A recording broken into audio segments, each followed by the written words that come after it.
Nyinyi ndio mnamzaa William Ruto. Na mumeona vile anachezewa. Hoya guys, back to our YouTube channel. Guys, nikikwambia moments ambazo na kupostia video, ujue tu nimekukolektia nini kinajaribu kufanyika hapa nchini Kenya. Now, ndo William Ruto ameanza kujikojolea venye tunaongea saa hii. Venye tunaongea saa hizi watu wameanza kutoboa story yake. Imeanza kutoka nje na kuna mahali ambapo William Ruto atapenyezea. Hakuna. So, kumbuka William Ruto amekuwa State House na mawaziri, and don't forget William Ruto is telling us that yeye yako na confident. I want you just to listen guys, but kabla tufike pale nataka tuseme tu rest in peace pale kwenye comment section huyu comedian ambaye anatambulika kama Mr. KK ambaye pia alikuwa ana imitate Rigathi Gachagua, na kama ulikuwa umemiss pia clips zake, acha nikuchezee tu kidogo kisha useme rest in peace, ametuacha. Angalia. So good people, nyinyi mnajua mimi ni mtu ya kusema ukweli. Nilikuja hapa nikasema ukweli. Namna gani? Niko salama sana. Sasa wewe mbona unatoroka maombi na unajua sisi kule tumekuja kuombea nchi? Hapana, your excellency. Unatoka nje kwa sababu gani? I wanted to talk to you. Umeona hii watu yako kidogo akina Oscar Sudi imeanza kutukana mimi. Sasa wewe unasituliwa na mambo kidogo sana. Sio ni maneno kidogo. Na nilikuwa nimekuona. Mimi nakwambia hawa watu wakijaribu kuleta shida wewe wanyamazie. Sasa hii ni maneno gani inaanza kukustua? Unajua kuna watu kidogo kutoka hiyo pande yenu wanakuja kuvuruka siasa ya Mount Kenya. Sasa, kitu na ambao sisi hatutaki hiyo maneno. Wewe unajua Rigiji nilikwambia. Ni mimi na wewe mpaka 2032. Unanielewa? Ni sawa sawa. Lakini sasa hawa wakiongea wewe wachana na wao. Unaona watu wangu, so acha Mungu aweze kuilaza roho yake mahali pema peponi. Kitu ya kwanza guys, kabla tusikize William Ruto in State House today, Wetangula and Mandago wali made a speech ambaye pia Sam Gituku, a Citizen TV journalist, and Wamuchomba wameweza kuidiscuss na tunaarifiwa kwamba William Ruto ameanza kufuatilia hii mambo. Why is it that Wetangula, huyu jamani a national speaker, anafaa kuwa mtu neutral? Unaona watu wangu, afai kulalia huku ama huku, anafaa kuwa neutral. Na huyu Mandago, senator from Uasin Gishu, walizungumza na hao majamaa Sam Gituku and huyu honorable Wamuchomba walileta into discussion, ikawa mambo mengi, ikawa yanazaa njaa. Sikiza. Nyinyi ndugu zetu wa Trans Nzoia, hasa jamii ya Wakalenjin, nyinyi ndio mnamzaa William Ruto. Na mumeona vile anachezewa. The first and last line of defense ya rais wetu. Mtu akija hapa na maneno ambaye haeleweki, mwambie wewe ngojea wakati wako ukifika utasema maneno yako. We the Kalenjin nation delayed the colonization of this country by 15 years. Wazungu wangekuwa hii dunia by 1905. Sisi ndio tulifanya wakakosa kufika mpaka 20. Wewe unatuambia tulipigania uhuru. If you continue, and I want to caution the Mount Kenya nation, mukiendelea namna hiyo, we are going to do an audit of what has happened in this country for the last 10 years. So that's Speaker of the National Assembly and the Senator of Uasin Gishu speaking there. What have we come to? Because there appears to be a heightened mobilization of ethnic communities in the country, and not just by the side of Kenya Kwanza, but also the opposition. If you had to look at what Rigathi Gachagua has been doing, whether it's in the mountain or in the US, what is this supposed to achieve? Good morning, Sam, and good morning to our viewers and my panelists, my colleagues. It's very unfortunate that Sam, in this day and age, we are speaking about tribalism. Having been victims of tribalism and effect of tribalism in the history of this country. I was in this compound in 2004, 2005. I served as a radio presenter in this compound under the enterprises of Royal Media. And we documented what happened pre-2007, 2008, post-election violence. And the same rhetoric, the same pronouncement, the same tribal mobilization, the same threats is what I am registering today. And I'm a very worried Kenyan. So worried because the trends that happened in 2007, 2008 are actually duplicated at a higher magnitude than we did then. And it's very unfortunate that the people who are the front line in calling out this tribal mobilization are none other than people of, society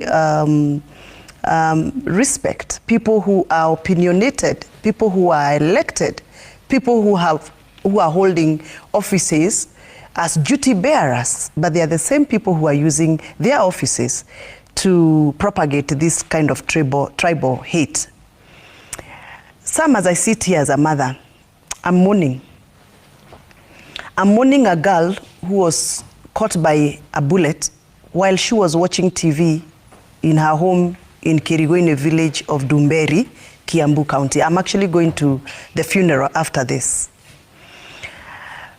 Some are mourning another boy who was shot in the stomach as he went to buy oranges across the street.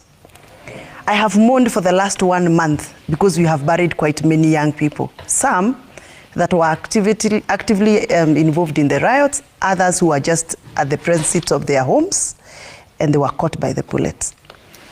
And even with all this happening, leaders are not seeing this. It is so unfortunate that the president of all, those killed, not killed, maimed, not maimed, the president of all has not even come out to say, I am sorry as the head of state. I am sorry, whether he's responsible or not responsible, because he is the father of the nation. And so when I see my Speaker of the National Assembly speak the way he's speaking, somebody who is supposed to be independent, holding an office that is completely supposed to be out of active politics, partisan politics, speaking the way he's speaking, telling the Kalenjin people that you must defend your son, as if the president is a Kalenjin son. The president is a father of the whole nation. He's supposed to be defended and protected by everybody. How can the speaker tell one community to defend the president? I remember, Sam, if I am not wrong, there was one time I sat here. I think it was hardly 2 months after we are elected. I sat on this table. And Rigathi Gachagua went somewhere in the mountain and spoke about, you Kikuyus must defend this government because you have made this government through your 47% power of the vote. Do you remember? And everybody was saying, Gachagua is now telling the people of the mountain that they own the government and they must protect the president. He was telling us to protect the president who does not come from our community. And we bashed him. Even me, I told him off. I told him no. The president is the father of the nation. You cannot tell one community to defend him. What will the other communities do? So I think we need to be called out. The political class must be called out for what it has become. They must be reminded that they were the active players in 2007 PEV situation. And if they are not called out, Sam, I'm very worried. Because we are going to duplicate what happened in 2007. And I'm very, very disappointed with the women rep for Wajir. I'm very disappointed with that young parliamentarian. She's my colleague, and I must call her out for what she has become. A puppet. You cannot be a leader who every young girl is looking up to as a mother, as a woman, and all you can say is that we are going to steal votes? A woman? For heaven's sake? I'm not trying to say that that is supposed to be allowed to be said by men, but it is less expected, especially from a religious woman like she is.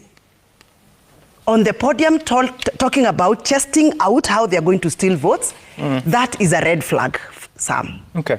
And I'm very worried that that red flag, there are people who are enjoying and reaping out of those red flags. The more the people who are speaking the way they are speaking speak out, the more moneyed they are fueled. What is the motivation of a member of parliament to struggle to go to the podium to speak the way they are speaking? It's like they are competing who is going to be more lethal than the other. Who is going to release more antidotes than the other. For us to understand... it's the money that they are getting from whoever is giving them the money. That is why they have the energy and the vigor to speak the way they are speaking, arrogantly, without even taking care of human rights. So there's money here? Of course. Yes. A lot of money. How much? Every other meeting that is happening. Last weekend there were 2 meetings in Kiambu. The money they left behind in Ruto. People fought over the money. I'm sure you saw the aftermath of the meeting that happened in Ruto.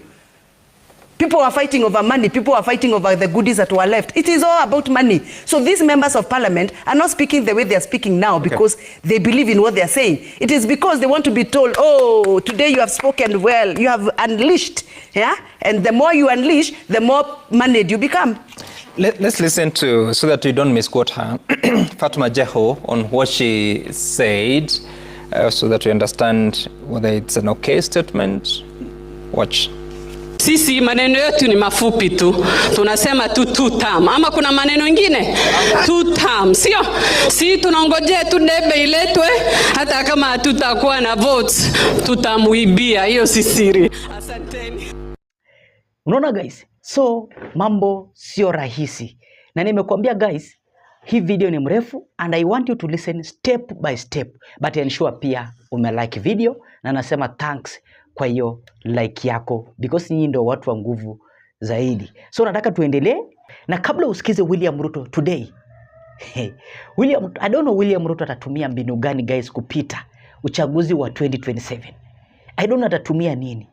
Because now unaona guys, William Ruto wakati ambapo Uhuru Muigai Kenyatta alikuwa kwa regime, William Ruto akiwa deputy president alikuwa anashambulia Uhuru Muigai Kenyatta zaidi kuhusu mambo ya bei ya mafuta hapa nchini Kenya. The people telling us about Ukraine and Russia are also telling us that there is no shortage of fuel. They are also trying to blame oil marketers. So they are even conflicted in the reasons why we have an artificial crisis in the country. From their own statement, they are not sure of what to say. Is it because of the war in Ukraine, or is it because of the crisis with our oil marketers? Which is which? And that goes to tell you that this crisis is orchestrated, and it is as a result of the cartels and barons who have taken over, using conflict of interest and state capture in our economy. I mean, a straight answer would be, how come that fuel in Uganda is cheaper than fuel in Kenya? So, and yet the fuel being sold in Uganda goes through Kenya. That tells you that that kind of explanation is escapist and has no basis whatsoever. We should address ourselves to the crisis that is there in the country and the monopolies that have taken our fuel and economic sector captive. And baada ya William Ruto kuingia mamlakani akatuambia kwamba bei ya mafuta inaenda kushuka na irudi pale chini mahali ambapo Uhuru Muigai Kenyatta alianzia. Bei duniani kote imepanda. Tunafuata vile inapanda na tumetafuta namna ya kuhakikisha kwamba tunaweza kuhakikisha kwamba bei isipite mahali ambapo Wakenya wengi wataumia. Mumeona kuanzia mwezi huu hiyo bei imeanza sasa kuteremuka. Mwezi ujao itateremuka zaidi. Mwezi hiyo ingine namna hiyo. Mpaka tuhakikisha kwamba tunamudu hiyo bei, ndio tuhakikisha kwamba tunaweza kuendesha mambo ya uchumi wa taifa letu kwa njia inayofaa. And now today, EPRA ishatangaza tena mafuta imeshuti. Acha nikusomee. Energy and Petroleum Regulatory Authority. In the period under review, the maximum allowed petroleum pump prices for super petrol, diesel and kerosene increased by 8.99 Kenyan shillings and 8.67 Kenyan shillings, 9.65 per liter respectively. Unaona watu wangu, so kumaanisha mambo yamepanda. Unaona watu wangu, so hii yote ni mauongo ya William Samoei Arap Ruto, the president of the Republic of Kenya. So kila kitu ana promise na atekelezi. Hiyo ni one example. So now I want you to listen to William Samoei Arap Ruto, the president of the Republic of Kenya. Ndio utakuja kurealize ya kwamba even William Ruto himself ashatambua ya kwamba Acha tu nizungumze because najua kila mtu amefanya nini, watu wamenitoka. Acha tu niongee venye naweza ongea because hakuna kitu na happen hapa nchini Kenya. Then William Ruto is telling us amefikisha mahali ambapo hakuna rais amefikisha dunia hii yote. Sikiza. On to drive our transformation.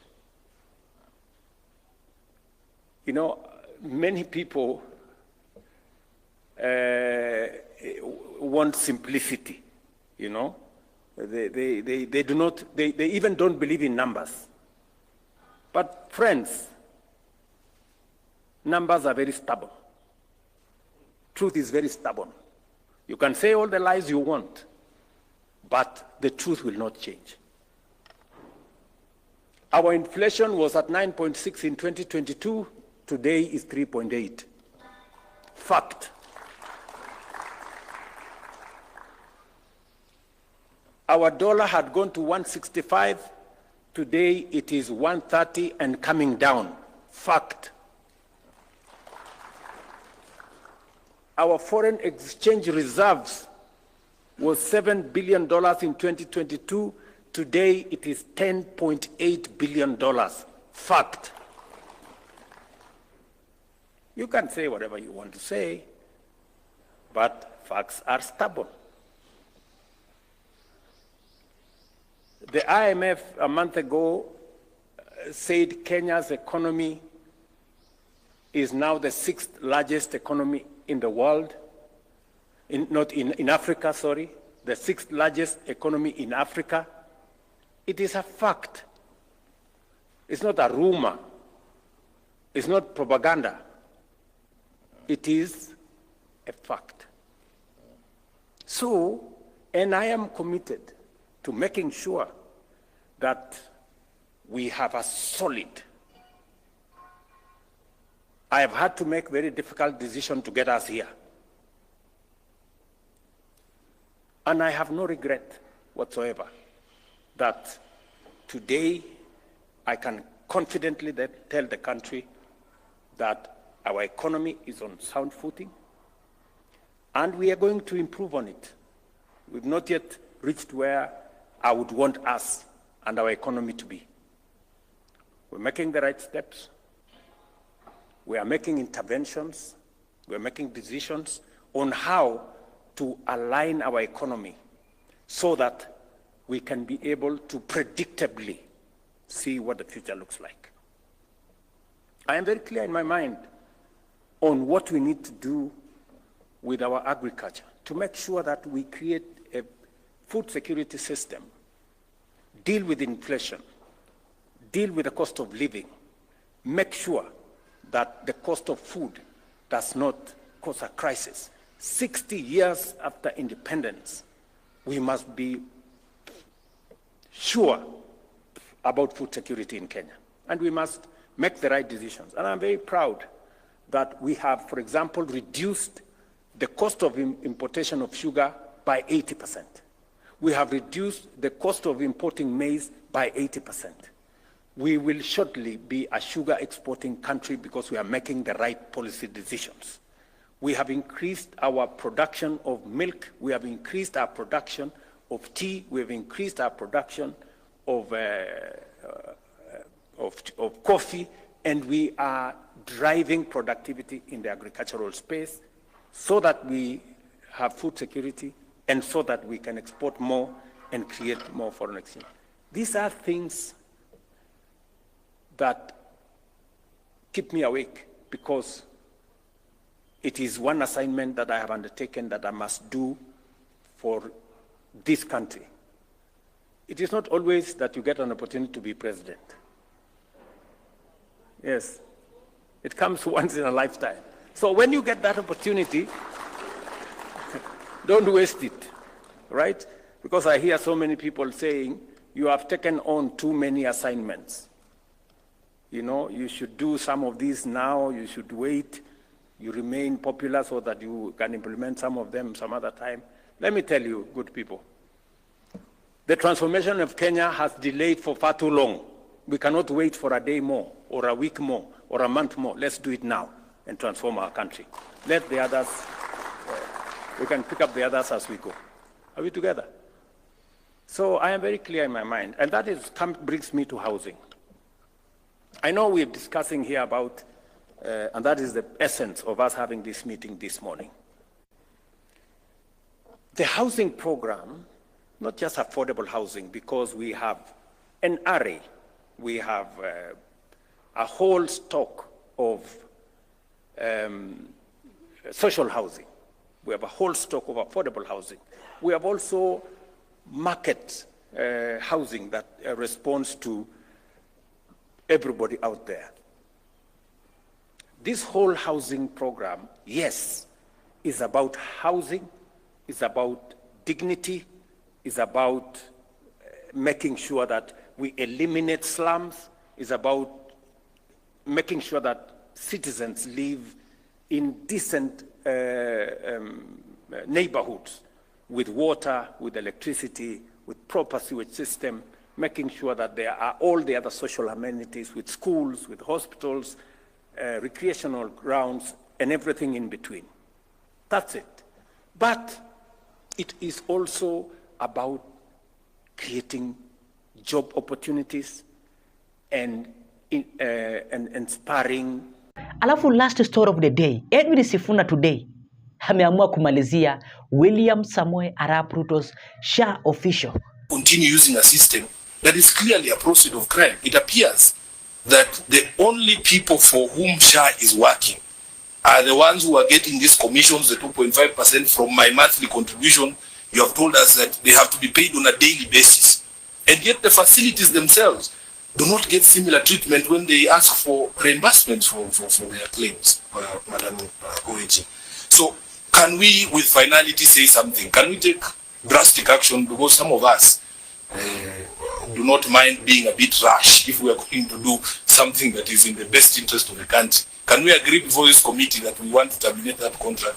And what are going to be the consequences? Because we can't continue to allow people to enjoy proceeds of crime.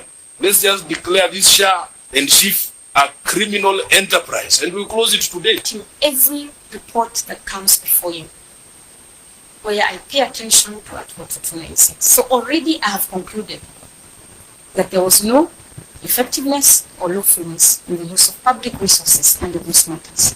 Then I have the third section that now looks inward into the entity in terms of governance, in terms of risk management, in terms of the internal controls the honorable member is raising. And I also give a conclusion. And I said these matters have affected internal controls, or internal controls are not being followed. The governance structure has problems. There is no risk management.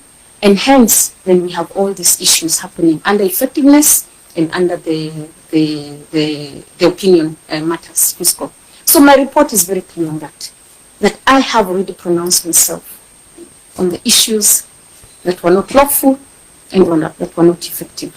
Our job would be to mete out punishment, to recommend administrative action, to recommend investigation and prosecution. The Auditor General has done the diagnosis. It is now time for Parliament to do the prescription.